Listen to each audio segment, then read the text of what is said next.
Today, I'd like to talk a little bit about Pearl Buck. Most people remember her as the person who wrote The Good Earth, which is a novel about a farmer from China. The story is loosely based on her own experience growing up in China, told from a contemporary perspective, although today we'd most likely read it as a historical novel, because it was published in 1931.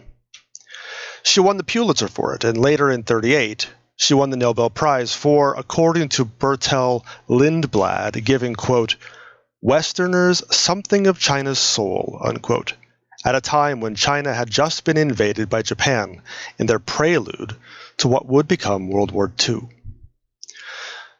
There is a lot that can be said about this drama, but for today, let's limit our discussion to the controversy of Mrs. Buck.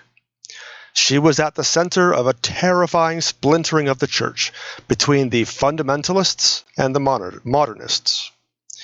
People on both sides painted her as a devil, and in truth, she never really agreed with either of them.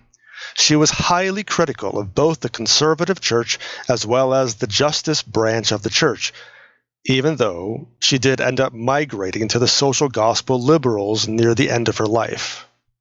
According to Sujing Chung, she ended her life as a divorced, widowed, non-creedal Christian liberal in a sexual liaison with the man who arguably started the whole church split in the first place, William Ernest Hawkins, a Harvard philosopher and critic of the established church.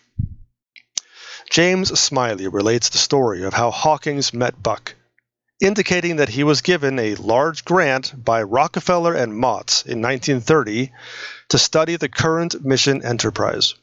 According to Chung, she described how Hawkins spent a good amount of time with Buck in China as part of his research, and whether it was a chicken or egg situation, the resulting partnership empowered Hawkins' famous Rethinking Missions book, which was quite critical of the current mission establishment and unironically reflected many of Buck's own ideas she would later publish in her infamous article, Is There a Case for Foreign Missions?, in Harper Magazine in January 1933.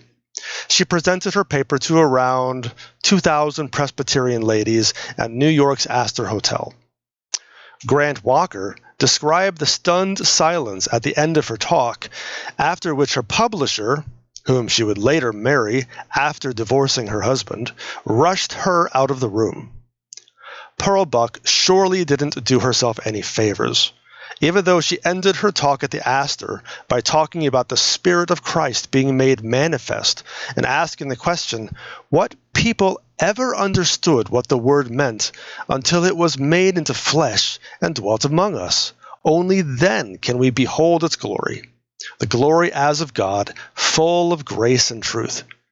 But by that point in her talk, she had already accused missionaries of being simple-minded ruffians, narrow, uncharitable, unappreciative, ignorant, and filled with arrogance, and then further went on to accuse the people in front of her, blaming them for sending mediocre men and women, a fair average, wanting to keep the best for yourselves, ending her rant with, how dare you send us so many of these little men and women? How dare you set them up to stand for your God, for Jesus Christ before the world?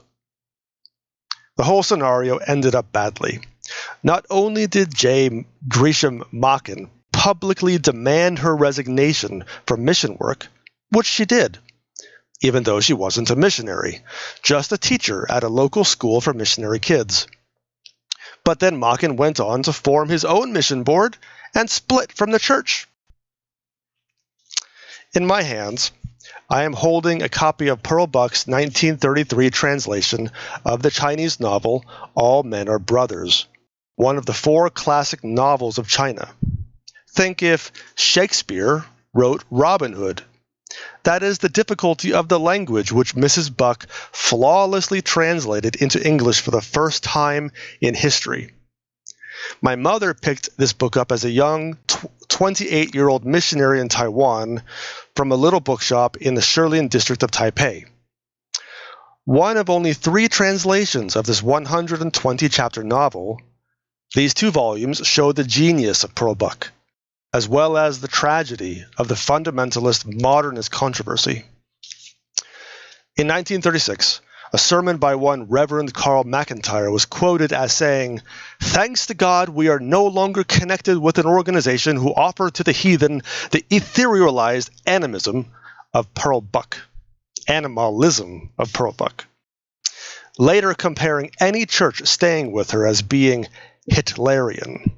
McIntyre and his Collingswood Church split from PCUSA and went on to form the Bible Presbyterian Church in 1938 because of the controversy. The tragedy is that for all of her divisiveness, she only wanted a gentler, humbler missionary.